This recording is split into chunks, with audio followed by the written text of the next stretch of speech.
रवींद्र वस्तुनिकेतन सलगरे खास लग्न बस्तावा आहेरासाठी होलसेलपेक्षाही कमी किमतीत संपूर्ण कुटुंबाची खरेदी। कांजीवरम, बनारसी, जुल्ला Bangalore silk, Madurai silk, Calcutta cotton full व्हरायटीत उपलब्ध। सूट व इंडो शेरवानी, हळदीसाठी कुर्ता, सफारी, ब्रँडेड शर्ट, पॅन्टचे खास कलेक्शन, असंख्य व्हरायटीसह 51% भरघोस डिस्काउंट। जादा झालेला माल परत घेऊन पैसे परत। त्वरा करा, आजच भेट द्या रवींद्र वस्तुनिकेतन सलगरे। प्रत्येक बातमीतील घटनेच्या वास्तविकतेची तुलना थेट पाहत रहा चांगली अपडेट। कदम साहेबांनी आमच्यावर संस्कार घातले, काँग्रेस पक्षाचे संस्कार आहेत की सरळ वाटेने राजकारण करायचं। अरे सरळ वाटेनेच करत होतो, पण साहेब काय झालंय मी आज जाहीरपणे सांगतो, कारण तुम्ही साहेबांबरोबर काम केलं तिघांनी, थोरात साहेब, तुम्ही, पृथ्वीराज चव्हाण साहेबांनी, साहेबांचा सर्व माहिती आहे, तुम्ही खूप मनापासून कधी कधी सांगता। विश्वजित कदम साहेब फार सरळ होते, बरोबर आहे, सरळ होतेच, म्हणून कदाचित मुख्यमंत्री पद मिळालं नाही त्यांना, तर राहू दे, होते सरळ। आणि मी आमच्या लोकांना सांगतो, आमच्या लोकांना, सांगली जिल्ह्याला, आणि ज्यांनी इथे कट कारस्थान केलं त्यांनाही सांगू इच्छितो, पतंगराव कदमांचे सगळे गुण माझ्यात आहे, पण विश्वजित कदमांचे स्वतःचे पण काही गुण आहेत, आणि हे लक्षात ठेवा।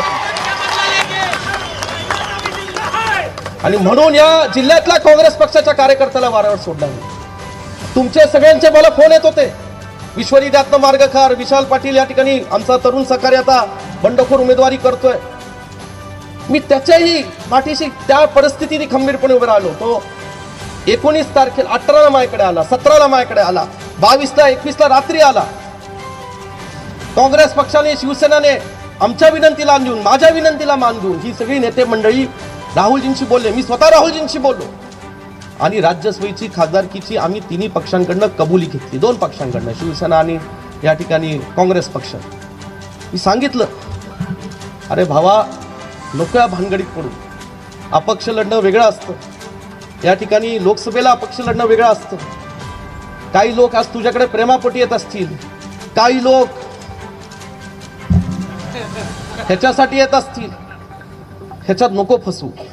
राज्यसभा काही वाईट नाही आहे, तसा खासदार फंड मिळेल, आहे तसा मान सन्मान मिळेल, तरुण वयात राज्यसभेत जाणं म्हणजे काही नाही, खासदार झालं हरकत नाही, पुन्हा पुढची लोकसभा कुठला कुणी आडवा येऊ दे, तुमच्या विश्वासाने त्या ठिकाणी तुला खासदार म्हणून निवडून देईल, हा शब्द मी दिलेला होता।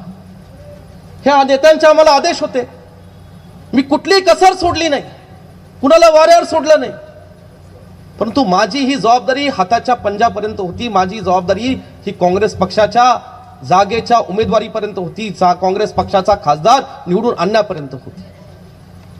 आज मला सांगा साहेब, तुम्ही इथं तिन्ही नेते आलेले आहेत, जिल्ह्याचं वातावरण तुम्हाला माहिती आहे, तुम्ही तुमच्या पद्धतीने माहिती काढली, तुम्ही दिशा द्या, तुम्ही मार्गदर्शन द्या, इंडियासाठी, राहुलजींसाठी, महाविकास आघाडीसाठी।